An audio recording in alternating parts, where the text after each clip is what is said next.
Hey, what's up guys? I'm your host Paul McFall, and today we're back with another Final Cut Pro tutorial. And you know what? I'm actually really excited about this one because I've been seeing this effect on a lot of the new YouTube videos coming out, and I think I finally got it down. So with that being said, let's get started. So as usual, the first thing you want to do is select the clips you want to use throughout your project, right? So I decided to go with a clip of my wife. She's in downtown DC, and it's actually during the time of the Cherry Blossom Festival. So they've got all these beautiful decorations up, and it was just perfect to shoot. Now, after you've selected your clips, the next thing you're going to want to do is go ahead and set a marker or a placement throughout your story, just where you want the effect to take place. All right, awesome. So the next step is going to be to basically save off 10 frames at the start of each marker. So we're going to go to the corner here, come down, hit Save Current Frame. Right, they're going to move over to settings, make sure everything's checked out right. We want a JPEG image, it's very important. Hit next. And then we're going to find a place to save it, which I already have done. And we're going to go ahead and save each image off in their own folder. So for each marker, you're going to create a folder called, well, I call it Sequence 1, Sequence 2, Sequence 3. And the whole point of saving it off to each of these folders is really just to keep everything organized. All right, cool. Enter Photoshop. So Photoshop is actually the tool we're going to use to create our effects. So we need to go ahead and select our first folder, Sequence 1, select all of the images, and import them. All right. So now let's go ahead and select the brush size, and let's change the color over to green. Reason why we do that is because we're going to use the key later, and we need to be able to differentiate between our effects and the rest of the image. So, all right, so now this is where we get artsy and start drawing. So, I'm not really sure exactly what I want to do just yet. See, she's wearing a chain, so let's go ahead and highlight that. Yeah. Just sort of make like a little medallion there. So all right, so now she's got our version of whatever she was wearing. So basically, my idea here is to create something that's kind of like a flip book. To help you understand what I'm trying to do a little bit better, let's just go ahead and speed things up a bit.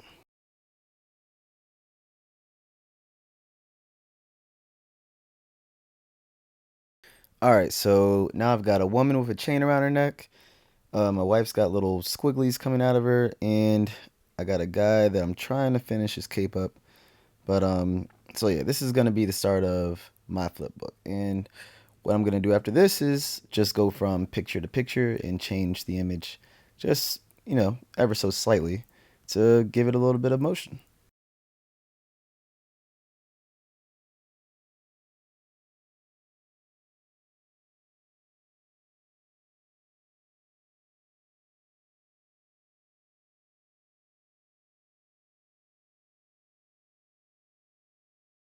All right, guys, so once that's completed, what we need to do now is save off each frame individually, one by one, as a JPEG.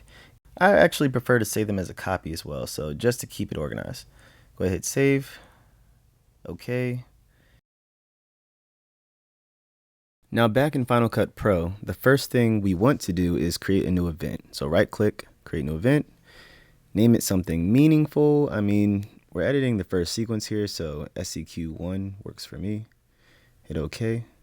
All right, so now we create a new event, import, and we want to find our images. So just search for them. And then here's a pro tip, select the first one, hold shift, select the last one, and you should be able to copy them all. All right, next, click in the area where our images are located, hit Command A to select them all, and then E to drop them at the end of the timeline. All right, so once we've done this, we're going to select them all and then right click and click Change Duration. And I'm going to change it to 3 just because we've got it down to super slow motion and should give it a pretty cool effect. All right, so now we're going to select them all, right click, and then New Compound Clip. All right, so name it something meaningful, hit OK, and that's going to drop them into just one long clip. And now we're going to find our marker where we wanted our effects to take place and drop it right in. That clip selected, double click on the keyer, and we're going to select the inverted option. Now we're going to click on the magic wand tool and select show color board. And under the exposure tab, we can use the highlights to brighten our drawing. If you go to color, we can use the globals to actually change the color of it. So I'm going to change it to a nice pink just because it kind of goes with the theme of the decorations.